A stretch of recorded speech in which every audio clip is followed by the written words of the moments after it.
siapapun ketuanya pasti akan mendapat dukungan dari akar rumput Partai Golkar.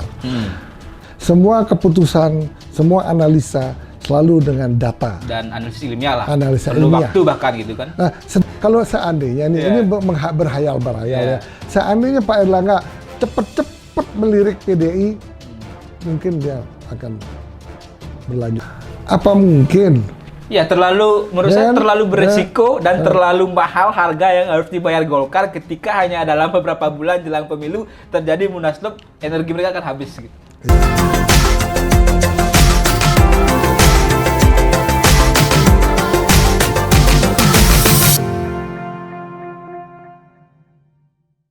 Kembali lagi di channel YouTube Mr. Puisi Live di bawah naungan MGP Media yang selalu menghadirkan konten-konten terkini tentang kondisi perpolitikan di tanah air.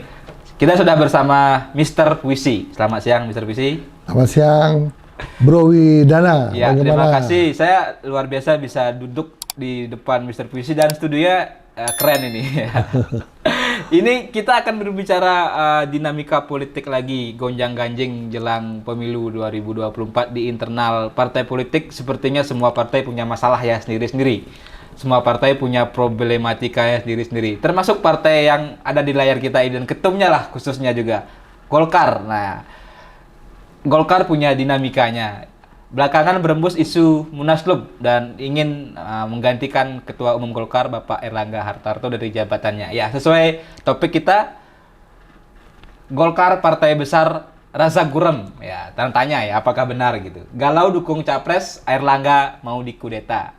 Pertanyaannya, Mr. Puisi, ini kan berangkat dari sebenarnya mungkin keresahan elit di Golkar. Dihembuskanlah narasi oleh salah satu Dewan Pakar Golkar, Ridwan Hasim, yang mengatakan Dewan Pakar merekomendasikan munaslup termasuk mengganti ketum Erlangga. Tapi itu dibantah oleh Ketua Dewan Pakar Agung Laksono dan elit Golkar yang lainnya bahwa mereka masih solid.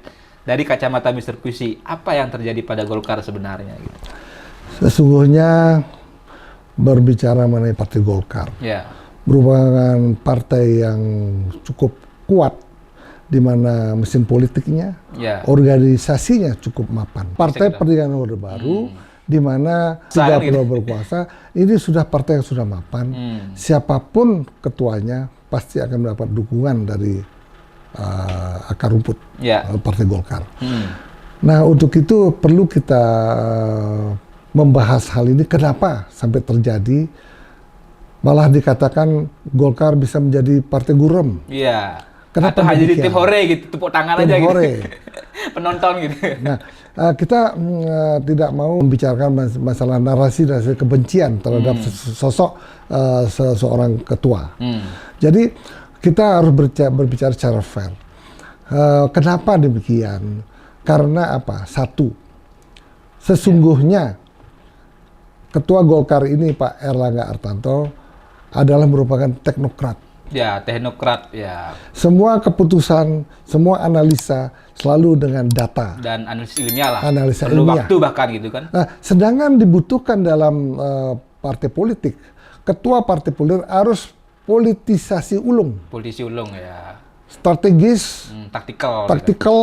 Kemudian kadang-kadang bisa lincah dan gitu ya. Siksak gitu loh. Atau bahkan mungkin seperti Bung Lon bisa menyesuaikan dengan adaptasi gitu. Putih, lusa hitam. Sesuai dengan kondisi lah. Untuk bertahan itu kan begitu.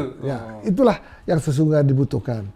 Sehingga kalau kita lihat daripada Erlangga Hartarto sendiri sudah cukup dikenal di Indonesia. Iya, beliau kan kalau salah menteri di era Pak Jokowi sebelumnya Menteri Perindustrian. Iya. Nah, sebetulnya sudah 10 tahun sudah dikenal oleh masyarakat Indonesia. Kenapa elektabilitasnya itu rendah? Karena dia bukan seorang politikus. Nah, seandainya itu berangan-angan ya, seandainya Bambang Susatyo pada waktu dia dipilih oleh menjadi ketua Golkar, mungkin Golkar itu lambung naik ke atas. Atau mungkin Luhut, Lord Binsar Panjaitan gitu. Atau Pak Luhut sendiri sebagai ketua Golkar, mungkin Golkar ini sudah jauh melesat ke atas. Kan dua nama ini juga yang disebut-sebut oleh anggota Dewan Pakar Pak Ridwan Hasim diusulkan untuk mensuksesor si Pak Erlangga, yaitu Pak Luhut dan Pak Bamsud. Memang dua tokoh ini kan yang paling kuat di internal Golkar. Ini menurut info kiri kanan saat ini ya, kalau diadakan Munaslup, kemungkinan salah satu kedua ini antara akan bisa Bamsud atau Pak Luhut. Ya, tetapi kan Munaslup kan tidak semudah membalikkan telapak tangan. Harus disetujui 2/3 daripada DPD. Nah, sedangkan boleh kita... Belum lagi kita harus bicara faktor logistik. Karena ketika Golkar kan tidak lepas dengan sejarah Munaslup dalam mungkin 10 tahun terakhir gitu. 2016 Munaslup. Setelah pecah dua kubu Abu Rizal Bakri dengan Agung Laksono. 2017 Munaslup lagi yang menghasilkan Pak Erlangga setelah Pak Setia Novanto dicokol KPK karena kasus EKTP. Sekarang ada isu lagi jelang pemilu 2024. Ya, saya rasa memang agak sulit karena apa? Semua DPD yang ada di seluruh Indonesia semuanya sudah sangat dekat dengan ketua umumnya, udah pasti. Itu pasti pilihan ketua umumnya. Ya bahkan kemarin rame-rame ketika ada isu ini, rame-rame ketua DPD bikin statement kita menolak Munaslup kan begitu. Nah, itulah kedekatan lah. Ya, kalau misalnya mereka tidak kuat di DPD kan sebentar goyang kan gitu ya. Nah, artinya tidaklah mudah hal ini. Tentunya harus ada way out, jalan terbaik untuk Golkar. Nah, bagaimana caranya? Bagaimana caranya? Ya, bagaimana itu, Mr. Puisi? Pak Erlangga harus cepat-cepat memutuskan dia mau berlayar kemana? Ke PDI atau ke Gerindra? Kalau ke Anies nggak mungkin gitu. Ya, apalagi belakangan ini ada masalah-masalah hukum juga yang konon katanya mulai menggoyang ketua Golkar itu sendiri. Saya dengar ada kasus hukum yang memang sebenarnya tanda kutip mungkin menyandra Pak Erlangga karena di politik Indonesia ini tidak lepas dari konteks sandra menyandra kan begitu. Ya makanya kalau seandainya ini berhayal ya. Seandainya Pak Erlangga cepat melirik PDI, mungkin dia akan berlanjut. Tetapi dengan syarat bergabung dulu dengan PDI, tidak menentukan siapa harus menjadi cawapresnya. Itu merupakan salah satu persyaratan dari PDI Perjuangan. Ya, kan itu juga yang disebutkan oleh Bu Mega kan, Bu Ya, Ketum. itu makanya PDIP. Kalau dia mau bergabung dulu, masalah nanti usulan cawapresnya entah siapa, itu mungkin sangat manis dan kemungkinan tidak terjadi Munaslup. Oke. Jadi lebih cepat terkonsolidasi karena sebenarnya isu atau wacana Munaslup ini kan muncul dari keresahan kader-kader atau elit-elit Golkar yang melihat tidak tegasan Pak Erlangga tadi, ketidakjelasan arah Golkar mau kemana sehingga mereka merasa ini kok kapal kita nggak gerak-gerak ya begitu. Nggak gerak-gerak ya. Itulah karena apa? Jangan bermimpi Partai Golkar untuk membuat koalisi baru misalnya dengan PAN, dengan siapapun. Apalagi kalau PAN kan sudah cawe-cawe lah mungkin bahasanya, mau dagangannya atau yang diunggulkan kan Pak Erick Thohir ditawarkan sebagai cawapres, dibawa ke PDIP, dibawa juga ke Pak Prabowo. Berarti kan KIB kan sebenarnya tinggal 2, sudah ditinggal oleh P3 dukung Ganjar, hanya tinggal Golkar dengan PAN yang belum memutuskan kan begitu. Ya, satu-satu cara ya Pak Erlangga harus memilih salah satu koalisi kemana dia harus berlabuh. Entah ke PDIP, entah ke Gerindra. Tetapi saya bukan mendahului pimpinan Golkar ya. Menurut analisa saya. Dan kecenderungan kalau Golkar tidak bisa lepas dari kekuasaan atau ingin berada di kekuasaan. Kalau mau menang dan lain-lain. Mau menang, nah itu kuncinya. Mau menang, ya sebaiknya memang harus bergabung dengan PDIP. Kenapa tidak mungkin bergabung dengan Gerindra? Kenapa? Karena apa? Kalau bergabung dengan Gerindra, Pak Erlangga pasti mau menjadi wapresnya. Sedangkan elektabilitas yang dibutuhkan oleh Pak Prabowo adalah yang kuat menaikkan di Jawa Timur dan Jawa Tengah. Sedangkan Pak Erlangga itu kan ngambang, nggak tahu kota di mana. Popularitas iya, tetapi elektabilitasnya belum tentu. Nah, itu yang dialami oleh Pak Erlangga. Kemudian kalau Pak Erlangga masuk ke PDI Perjuangan, bisa-bisa akan terjadi kontestasi pemilihan cawapres di sana. Mungkin Pak Erlangga mengusulkan Ridwan Kamil. Ya, Gubernur Jawa Barat. Ya kan? Atau kalau P3 mengusulkan Sandi Uno. Nah, itu akan terjadi kontestasi cawapres di situ. Nah, tapi kalau misalnya ke Gerindra, itu kemungkinan besar yang lebih pas menurut saya adalah dari PAN, di mana PAN persyaratannya PAN mau berkoalisi apabila cawapresnya Erick Thohir. Ya, sudah jelas sikapnya gitu. Nah, sekarang bagaimana cara negosiasi antara Erick Thohir dengan Caimin? Oh, Caimin, sorry. Caimin juga ngebet, sangat ngebet ingin jadi cawapres dan Prabowo. Kemungkinan ini akan terjadi negosiasi dan goal. Nah, akhirnya Erick Thohir masuk ke Gerindra. Keduanya kan sebenarnya punya kedekatan, dari sisi NU-nya ada kedekatan kan juga. Tetapi analisa ini mungkin betul. Kenapa betul? Makanya Caimin sekarang dipingit oleh partainya. Nggak boleh cawe-cawe soal cawapres. Nggak boleh cawe-cawe dan nggak boleh diskusi di luar, nggak boleh bargaining dengan partai-partai lain. Nah, itu yang sekarang dikawal oleh PKB. Nah, kalau seandainya Caimin nego dengan Erick, yang marah partainya. Caiminnya happy aja, udah selesai negonya, aman, kan gitu. Nah, itu yang menjadi pembicaraan sangat tidak selesai sampai saat ini. Kalau kita bicara timing, Golkar kan tidak bisa menunggu terlalu lama. Menurut Mr. Puisi, timingnya kapan harus menentukan sikap? Ini kan sudah mau akhir Juli gitu.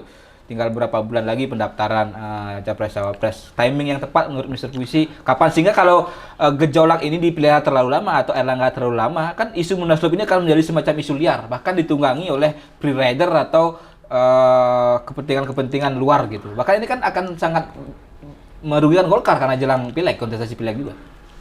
Paling tepat bulan Agustus, Golkar harus menentukan sikap mau kemana. Agustus. Tetapi harus rasional.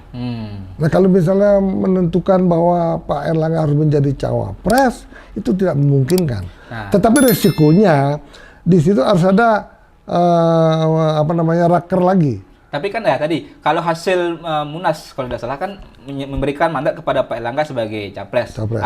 Ketika sekarang kondisinya begitu sulit tanda kutip tadi menjual Pak Erlangga, apa yang harus dilakukan Pak Erlangga? Apakah beliau misalnya, karena kalau nggak salah itu hak prerogatif diberikan kepada Pak Erlangga misalnya hasil Munas itu juga. Apakah beliau harus bersalego misalnya, oh saya tidak nyapres, saya akan berikan ini atau bagaimana gitu? Harus cepat-cepat membuat Rapimnas baru. Tidak mengharuskan menjadi capres atau cawapres. Mungkin Rapimnas baru itu akan keluar bahwa paling tidak kader Golkar bisa menjadi cawapres. Entah siapa. Harus Pak Erlangga. Tidak harus Pak Erlangga. Bisa jadi Ridwan Kamil. Kan? Nah, itulah akan terjadi kontestasi cawapres di setiap koalisi nantinya. Gitu loh. Nah, apakah itu juga bisa ketika itu terjadi bisa menghindarkan Golkar ini dari partai besar menjadi partai guram, atau minimal dia bisa mengamankan posisinya sekarang untuk dipilih nanti, karena pasti ada cocktail effect yang diharapkan dari setiap cawapres ataupun dukungan kepada capres gitu. Ya, kalau kita berjiwa besar, kalau kita berani mempercepat gabung dengan salah satu koalisi, ya itu juga bisa mengamankan keberadaan Partai Golkar selanjutnya. Paling tidak kalau dia bisa menangkan presiden, koalisi yang diusung bisa menangkan presiden, mungkin juga wakil dari Golkar juga masuk sebagai cawapres, mereka pasti akan menaikkan efek ekor jas, pasti ikut dengan presiden pemenang gitu loh. Berarti segera ditunggu titahnya Pak Erlangga kan begitu? Segera kalau tidak segera kapal semakin bergoyang. Ya, kapal bisa jadi karam kan gitu. Karam. Kalau udah karam, itu sulit. Nah, dalam hal ini mungkin kita menarik juga membaca posisi Pak Luhut dan Pak Bamsud. Nah, mungkin sedikit lagi analisa seberapa besar dua tokoh ini punya pengaruh baik dalam konteks nanti misalnya menentukan kemana arah dukungan ataupun nanti kepada siapa Pak Erlangga misalnya legowo melepaskan posisinya sebagai capres Golkar memberikan kepada entah misalnya Ridwan Kamil atau siapa gitu misalnya kalau internal Golkar. Seperti apa posisi dua tokoh ini menurut Mr. Puisi?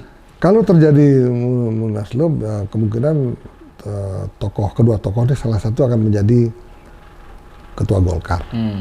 Nah, pada saat dan ini sangat riskan, sangat berbahaya karena waktu ini sudah sangat dekat, ya kan? Nah, ini yang akan banyak dipikirkan oleh kalau tokoh-tokoh pakar Golkar yang senior itu menginginkan segera diadakan Munaslup. Tetapi dari pihak DPD itu kan belum menyetujui hal ini dan tidak, itu saya bilang tadi tidak mudah. Tetapi apabila terjadi kompromi politik di antara elit Golkar, Nah, itulah mungkin terjadi dalam sekejap munaslup bisa terjadi. Tetapi apa mungkin? Ya menurut saya terlalu beresiko dan terlalu mahal harga yang harus dibayar Golkar ketika hanya dalam beberapa bulan jelang pemilu terjadi munaslup, energi mereka akan habis gitu. Ya, itu juga masalah besar. Ya, Mr. Puisi, ini sebagai terakhir gitu, Golkar ini kan tadi adalah partai yang terus selalu ingin berada pada posisi pemerintahan. Apa benefit misalnya yang bisa diberikan oleh Golkar ketika gabung ke koalisi? Apakah artinya Golkar ini bisa menjadi kartu truf kemenangan lah bagi siapapun yang menggandeng Golkar pasti menang? Apakah bisa dikatakan begitu misalnya? Loh, makanya kalau menurut saya, kemana partai Golkar berlabuh, kesitulah yang akan terjadi kemenangan. Di mana ada Golkar, di sana ada kemenangan. Kenapa? Kenapa demikian? Kenapa demikian? Karena apa? Golkar kita adalah merupakan partai yang kedua terbesar. Nah, kalau misalnya PDI dengan P3 belum cukup untuk menangkan pilpres. Ya, apalagi partai pendukungnya juga nggak punya kursi, seperti Perindo kan nggak punya kursi di parlemen, Hanura nggak punya kursi, PSI nggak punya kursi. Bisa. Jadi belum cukup untuk menangkan pilpres 2024. Tetapi kalau Golkar berlabuh di sana, itu sangat kuat. Ya. Nah, kunci kemenangan. Tetapi apabila Golkar berlabuh di Prabowo, ya Pak Prabowo akan juga sangat kuat. Itu juga merupakan kunci kemenangan. Asalkan tidak salah memilih cawapres. Kuncinya juga di cawapres gitu kan. Makanya cawapres yang harus dipilih oleh Pak Prabowo adalah yang mempunyai elektabilitas tinggi dan punya isi tas banyak. Itu saya mensitir kata-katanya Pak Adi Prayitno tuh. Saya suka tuh kata-kata itu gitu. Siap. Ini catatan juga untuk kita, mungkin teman-teman Golkar yang di nasional. Ini di Bali juga banyak teman-teman saya juga yang di Golkar gitu ya. Mungkin ini bisa menjadi referensi juga, refleksi lah bahwa Golkar itu partai besar kok rasa partai guram kan begitu jadinya. Terima kasih Mr. Puisi, kita akan lanjutkan di kesempatan berikutnya. Banyak hal dinamika politik nasional yang sedang hangat yang perlu kita berikan pencerahan. Ya, bagian juga tadi dari visi besar Pak Jokowi, revolusi mental, inilah kita juga menjadi bagian memberikan edukasi dan literasi untuk itu. Dan jangan lupa nantikan terus konten-konten channel Mr. Puisi Live berikutnya, karena kita akan membahas hal-hal menarik. Jangan lupa juga subscribe, like, dan komen. Semangat! Tepuk tangan! Kita sambut pemilu damai!